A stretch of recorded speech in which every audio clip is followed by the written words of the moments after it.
So, guys, I want to review the episode of Noir, the season of Hell. And I also want to say, for those of you who don't know the Japanese anime Noir, it's about like these two assassins, Marielle and Kirika. And Kirika actually has a mysterious past. And also does Marielle, really. And Kirika does suffer from, trauma and amnesia. And Marielle suffers from trauma, really. So they have to do a series of assassination requests, and they find out that it's actually some of the requests are part of this game, testing them to see if they're actually a prophecy for this bigger organization. So they have to play this game of being hired by certain assassins to go up against other assassins. It's ultimately kill to be killed, and their ultimate goal is to find the meaning behind their past, really. And it's definitely something very powerful and revealing to them. But also, when you look at the Japanese anime noir, I think what is very underlooked is the character development. And I do think that as I watch this anime over the years, definitely people will say that episode 6 is the best episode 5 or episode 6, the one where Marielle and Kirika debate whether or not to kill an old man who was seeking atonement for his behavior. And and the whole morality of taking somebody's life if they're seeking atonement, versus like vengeance and what you're obliged to do, because they are hired killers. But this is like the second best episode, or this might be actually be the best episode Noir, the season of Hell. And I'm going to go through the episode and I'm going to dissect it for you guys why I think that this is the best episode. So it opens with a man painting in a park named Milos. He actually is like a really good painter. And what happens is that, Kirika observes his painting. And it's really weird because they have this really great sample music. I don't know where it's from. But it does feel a little bit like Cowboy Bebop, where they have some samples in the show and you don't know where it's from. But it kind of gives you a sense that there may be an attraction, really. Even though I do think that the attraction is really Kirika is impressed by this person's painting. It's not necessarily a sexual or even like an I love you or type of reaction. It's more like, well, you've inspired me. You've inspired me. So what happens in the next scene is that, and he's also very humble. He says, it's not that great at all. So what happens is that in the next scene, Kirika and Marielle are just in Paris, waiting for the next assignments, living their day-to-day life. And it's revealed that Kirika wants to get into painting as well. She feels inspired. And this is actually a good thing because in a lot of television shows, like, for example, you look at The Boondocks with Riley Freeman and how, honestly, when he got into painting, that's probably considered the best episode of the whole series. Riley was here when he got into painting and graffiti and street art, and he actually worked with the teacher trying to teach him that maybe there's a little bit more to him than just trying to be a real nigga and all that in his artwork. So I do think that when you have characters like Riley Freeman or even Lisa Simpson, where you kind of see the backstory of how she got her saxophone, Homer went her backward to pay for it when actually he has to listen to it and he gets annoyed by it. But the point of it is that it's good to show characters with character interest. Sometimes you can take a character in a new direction, and sometimes that can reveal a lot about a character.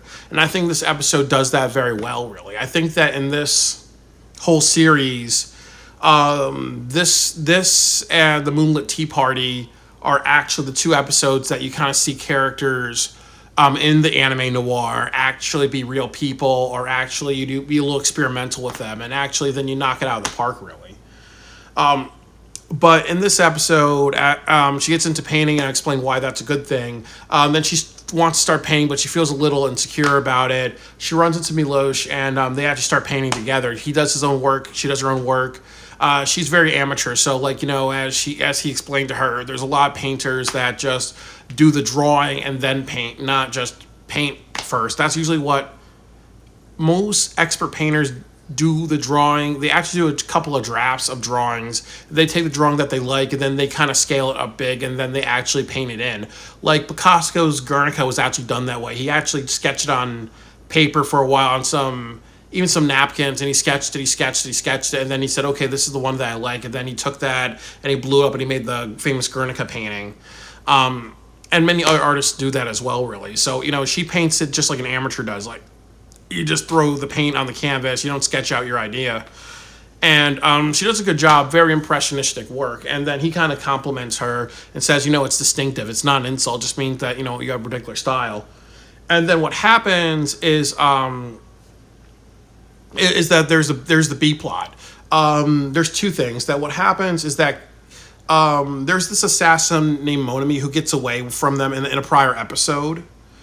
And he actually wants to kill Marielle, because what happens with Marielle is that, he, I believe like what happened was that he served time in prison and it was because of her. And then also, he wants to be like, I'm the alpha. I know what I'm better than everybody else, really. So he doesn't like being like one-upped by Kirika and Marielle. So he wants to get revenge he wants to defend his pride by just by trying to kill them, really. And then what happens is that Marielle is also just she's on her like little like scooter thing. She actually sees Kirika in the park with this guy, and then they both like sit down, have pasta on the pool table. That's actually cool. They actually use a pool table as a dinner table. So what happens is that Marielle tells Kirika, you should not see him anymore. And I like that a lot. And they reveal at the end, this is why I told you, and I'll break it down when I get there. So Marielle says, this is why I told you, if I forget, I'll just say that's a hint that Marielle, subtext saying that Marielle had a relationship end like that, really. But in this episode, why not, really? I think Marielle's trying to protect her from being hurt. And then also just saying, and then also it's subtext, what life you're living, you are an assassin, there's people hunting after you, don't get this guy involved, because more than likely he's going to end up killed, and I don't want that to happen to you. So that's the subtext. So it is also good foreshadowing to what happens at the end of this episode. And by the way, spoiler alert. So she continues to see him, they continue to get better painters, they continue to talk. It's actually revealed that he served and I believe Czechoslovakia, and he wants to re-enlist at the later of the episode, but they kind of bond, and Kirika comes out of her shell a little bit, and I feel myself getting ready to cry, but I don't cry. But what happens is that they go to a restaurant, Kirika and Marielle, and what happens is that she tells him again, you need to give up this relationship, Kirika. And she's like, why not? And it gets broken off because what happens is they realize they're being followed by Monami's men. They do a shootout in a park. Monami gets away.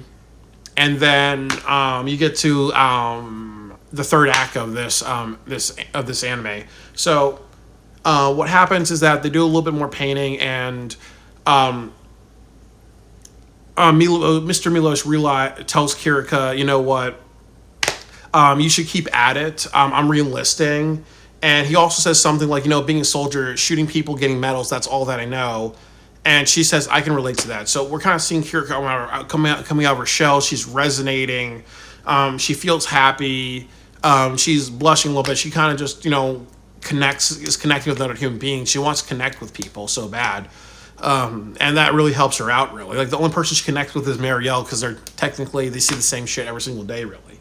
So what happens with that is that, even though that's depressing for her, that doesn't get to her, because she knows that at least he has a direction, and he's encouraging her to paint, really, and that gives her some happiness. And what happens also in the anime is that, there's this artist that sells paintings at a shop, like these miniature paintings that are like a postcard with like fancy paint on all that. Like a painted postcard. Like, imagine if Vincent van Gogh did that exact same thing. He did his paintings on postcards, sold them for a lot of money. So she buys him this little gift and stuff like that. And before it gets to that point in the episode, he encourages her to paint, if I've not said that already, really. So Monami is actually driving around Paris trying to find Kirika and Marielle, and they actually follow her a little bit. So, they noticed. So what happens is that Kirika goes under an underpass underneath a bridge, and she's like, with that gift running towards Mr. Milos, and she's like, Mr. Milos, like, I got you this. And what happens is that you see the car in the background. And I love this shot too, when actually you see like her head and she runs out of the shot, and then you see like a car drive over a hill. That's a contrast of space. You're seeing her face, her head in the foreground. She runs away, and then in the background, you're seeing the car drive into the midground. So that's a really great shot. Very great cinematography. So what happens is that she later in the episode, as I said, she runs down the street. She sees Mr. Milo. She wants to give him his gift, and then all hell breaks loose. She turns around because she has a bit of she has a heightened sense of hearing, and then Monami and a few other people are just shooting their guns. It's going crazy. And she pulls out her guns and shoots at them, and they drive away, knowing that they're out of a round, really. And then what happens is that her book gets actually shot. Her painting book and her paintings get shot at, destroyed. And then also, too, she turns over and she actually sees that Milos was shot a bunch of times, really. And he dies that way, and he finds out that there's something to her because she's holding a gun as well, really. And then he kind of, I think he says like never mind or whatever, or kind of gives her a look of never mind. And the point of it is that he's saying that I don't judge you for who you are, really. So you have somebody that's accepting her outside of the other main characters, which are Chloe, Altana, and Marielle, really. But Marielle's really her only true friend for the series, So what happens is that she actually puts her paintings in the water. They have Kanta Per Me, Sing Me the Song of Farewell, Kanta Ajajo by Yuki Kajor playing. Great musician, so very emotional music. They get their event. Marielle knows what happens. They know where the hideout is because Marielle has a barber that pays, that she also pays her information. So what happens is that they get revenge on Milos, and they shoot him a bunch of times. And there's also this really great shot that when Kirika kills Milos, you see her on the staircase holding her gun, and then you see the camera pan backwards to show like the environment, almost like making her feel small. And then they do a crossfade into her sitting and looking out the window in her apartment with Kirika, and then in her apartment with Marielle. And Marielle says, "This is why I told you. This is why."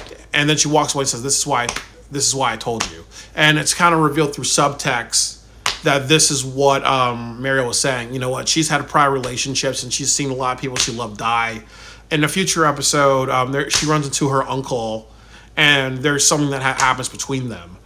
But ultimately, you see Kirika just like having her hand on her cheek, looking out the window, and it's almost like we've seen through flashbacks that she thinks about the killings that she's done, really. So more than likely, that's the end of it. She's probably thinking about like the shooting that just happened, that maybe Milos' death, and them actually getting back at Monami. But ultimately, this is a very heartbreaking episode. I would even call this a dark romance, and this just like Last Tango in Paris, where you have the two lovers and then one shoots each other. A better example of a dark romance is Romeo and Juliet. We all know the story. It ends with them perishing. In this one, it is a dark romance, and it's also a tragedy if you think about it. You have this character, Kirika, who's been psychologically abused, who feels isolated, who wants to die, who suffers from depression, trauma, severe manipulation, and accepts the fact that at the very end she promises Marielle that because your first hit was me, your first hired job was me in the series. You have and since Marielle is hired to kill Kirika, and Marielle and Kirika promise each other that at the very end she's going to execute Kirika.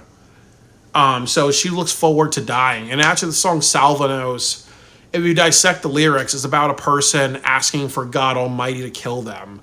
And that's a popular song in Noir. So in a lot of the episodes, you kind of have that feeling of Kirika's going through all these missions. Her goal is to stay alive, to find out her past. But in the end of the day, she wants to be killed by Marielle to be relieved of life, or feel like that's kind of honorable because they promised each other that the end result is because Marielle was hired to kill Kirika. They're going to find out their past, and Marielle's going to honor that mission by killing Kirika. So the song Salvanos is really Kirka's journey of saying, you know what, I am going through all these assassin games, and then at the very end, I want to die. I know I'm going to die. And also, this is my way of atonement is by being killed, really. But in this episode, she actually feels a bleak of happiness. And there's actually some people that I've gone to high school with who have watched the Japanese anime Noir, and they've kind of said too that they stopped after a few couple of episodes. And one of the reasons why they say that actually is because Noir is a very sad and dark anime, and it's actually inspired by Luc Besson's, La Femme Nikita, Foucault's Pendulum, and a lot of other literary work, Edgar Allan Poe, Dostoevsky, a lot of just really dark and sad and emotionally powerful work, really. So I can totally understand that, and I can also understand how this episode was heartbreaking. There's actually stories of like the cast members, like some of the voices of Kirika, some background people who were working on the set who were crying after they saw this episode in production because this was, very heartbreaking for Kirika. Like there were actually people like who've worked on the project who were literally in tears, and sobbing and depressed. And I remember like watching this episode, and I was madly depressed after watching this. But I think that overall, if you have a character and you create something like this is a good tragedy. But I think that the other issue with Noir is that there's really no morality in the whole I think theme of this anime is forgiveness and self discovery and working towards a goal, really. But I think in this episode, you really don't have a message, or a goal. But I think but if you were to find one that's a little uplifting but also really sad, is that sometimes the life that you're in, and your life is not a life that guarantees your safety or the safety of others, or it's a sad life and you don't want to bring people in. So sometimes it's, as Marielle said, that sometimes, this is why I told you. This is why I told you it's best not to be involved. And sometimes it's that thing too in love or friendships that sometimes the best way to show you that you love somebody is to not be involved with them, because you know that your life has a lot of problems, or there may be a lot of bad people in your life that you have to deal with, and you don't bring people in because of it. And I think the other thing to kind of add to it is you kind of look at some people who've gotten out of abusive relationships, and sometimes they may be in situations where they put restraining orders on people, or they may be in situations where they almost get assaulted or may get assaulted a couple of times by their former relationships. And I think this episode's kind of a metaphor for saying, sometimes those people don't even have relationships, or they wait until a person's in jail, or they may be like, I don't want to have a relationship, and you need to stay away from me, even though you care about me, to a new partner that they want to be with, or a new friendship, because they're like, what, I've been through this, and I don't want you to get into this world, because then you can easily be hurt in front of me, and I don't want to see you get hurt because of the other people in my life who may hurt you. Or like I've said, imagine if there's two soldiers, boy and girl soldier, or boy and boy soldier, or girl and girl soldier, or any combination of genders. Imagine if they were in a war zone together. Imagine the U.S. military, and imagine if they're both snipers. And we've seen American Sniper, how if you do a great job, there's a huge bounty for you in Iraq. Imagine those people developing a relationship. And imagine that hypothetical, two people like that develop a relationship, and then one of them gets killed by an enemy sniper, and then the other person is devastated. Or you see a Violet Evergarden situation with her and Major. What happened to Violet Evergarden? She was a really great soldier, but she wanted to save the Major so bad she didn't care that she was being shot over and over, which caused her lifelong injuries and could have killed her. So sometimes you can't bring people in. Sometimes love can lead to heartbreak, and sometimes you have to judge the situation you're in. If you're an assassin like Kirika, you have to understand that you put other people in danger because other people are after you. So it's a heartbreaking episode, but it's definitely very strong character development. You have a character like Kirika that we root for because we feel sorry for her, and they've masterfully made you feel sorry for her, but you did it in ways that are realistic. It doesn't feel like moral oral or something like that. You kind of feel like Butters, we resonate with Butters because he gets picked on. We resonate with moral oral because he's a He's a naive child who's a victim of child abuse and emotional abuse. We resonate with Kirika because she represents a lot of different things. She represents people who are lonely, people with identity issues, people with mental health issues, people who are dealing with severe depression, people who are maybe somewhat suicidal. Like, she definitely is a character that resonates because that's really like the themes you get out of her character. But but then you see this character so well developed have this one bit of happiness, and it gets like ripped away from her. And I actually think that it's good because it's realistic, because obviously, as I said, the life you live, even if it brings in other people that are causing problems, just like in the anime noir, assassins going after other assassins. This is the end result, really. So you have such a mastery in her having character development, probably the best character development she's had in the whole series.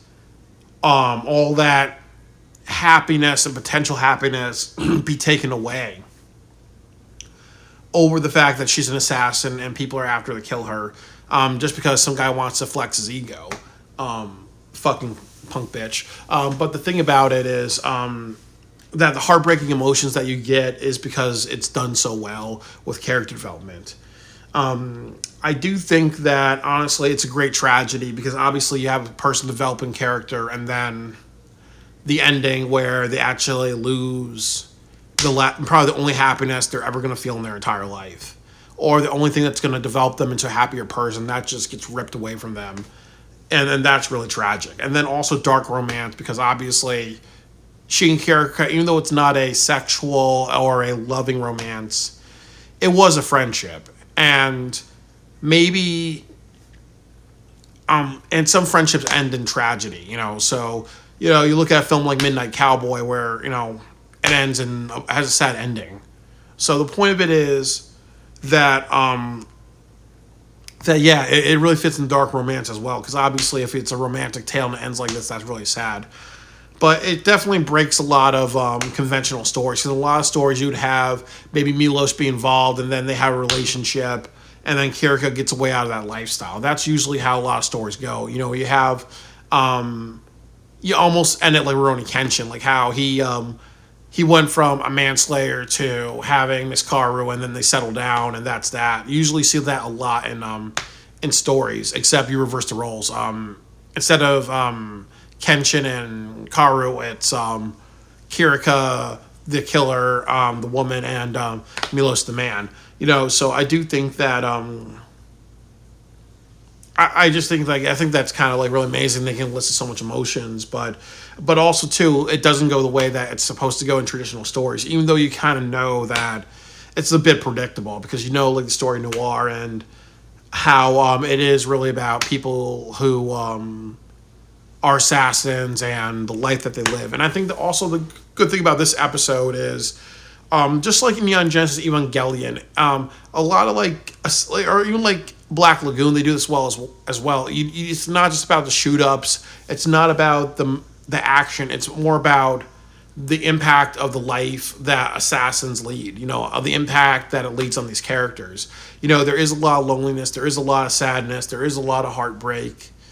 And as I said, this film was based on Liam the Professional, and that was also a sad tale as well, really. So definitely, I think this episode really hits on the key that it's not a happy life to be an assassin, especially in your interpersonal life. And I'll just leave it at that. But definitely one of the best episodes of Noir.